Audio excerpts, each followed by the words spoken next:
Here's something nobody tells you about success. The moment you finally get what you've been chasing, the audience, the validation, the career you built from scratch, you stop creating, you start maintaining.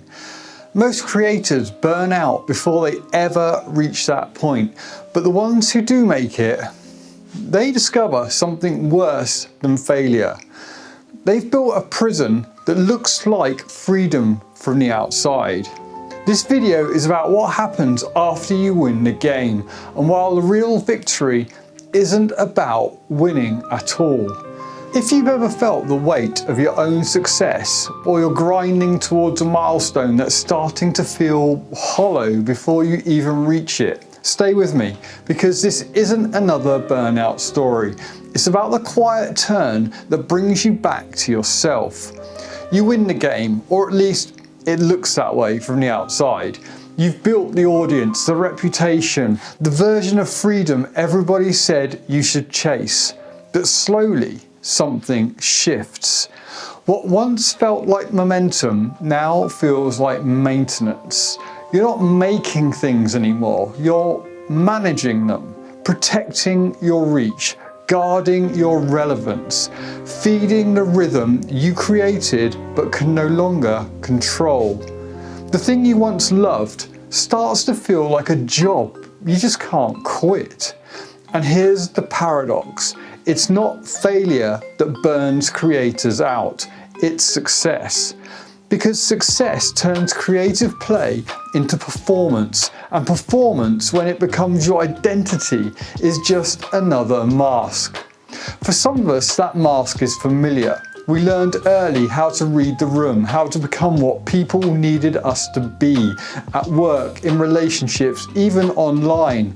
It works until it doesn't. Because when everything depends on keeping up the performance, there's no room left for you. That's the quiet tragedy of winning. You finally reached a point where you could be yourself, but you've forgotten who that is.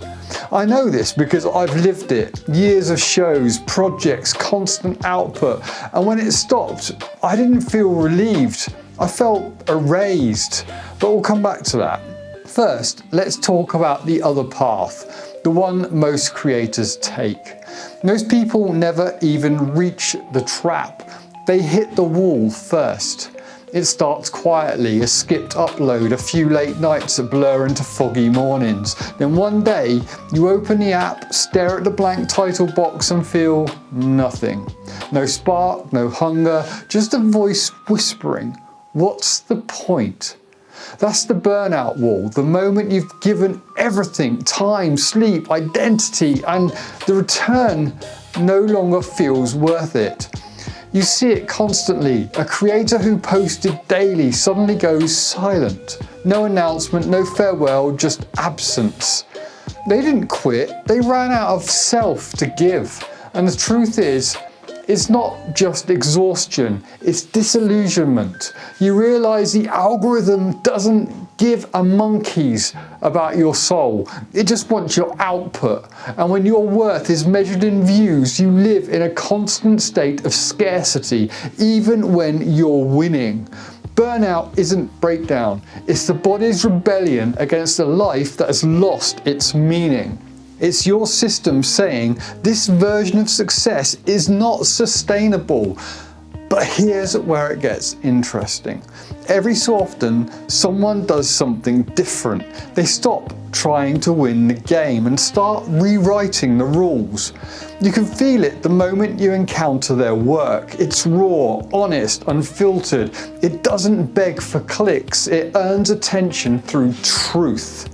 They're not louder than everyone else, just more real. Take Ren, for example.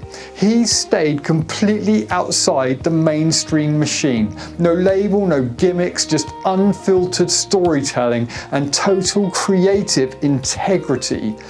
And yet his videos break into YouTube's top 10. His fans are fiercely loyal. He collaborates with wildly inventive artists who share that same ethos. He's proof that the algorithm cannot predict honesty and it cannot replicate soul.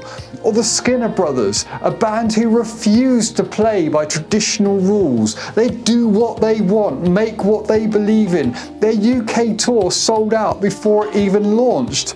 And well, they've done some amazing stuff with Ren recently. They're thriving not because they gamed the system, because they ignored it. They are the quiet rebels, the ones proving you don't need to shout to be heard. They create with conviction, not compliance. They're not hustling for attention, they're building connection. And that's why their work lasts. Because when you stop performing and start expressing, something fundamental changes. Your audience doesn't just consume, they resonate. They see themselves in you. That's the quiet revolution happening right now. One creator, one song, one honest piece of work at a time. So the question becomes, will you keep chasing the game or will you step outside it? At some point, you realize the game you were playing was never really yours. The numbers, the metrics, the milestones, they're not signs of meaning. They're just noise dressed as progress. And when the noise fades, what's left? The part that's real, the part that doesn't need an audience to exist. That's the turn, the quiet one. The moment you stop creating to prove something and start creating to feel something. You stop asking, how do I grow faster? And start asking, how do I go deeper?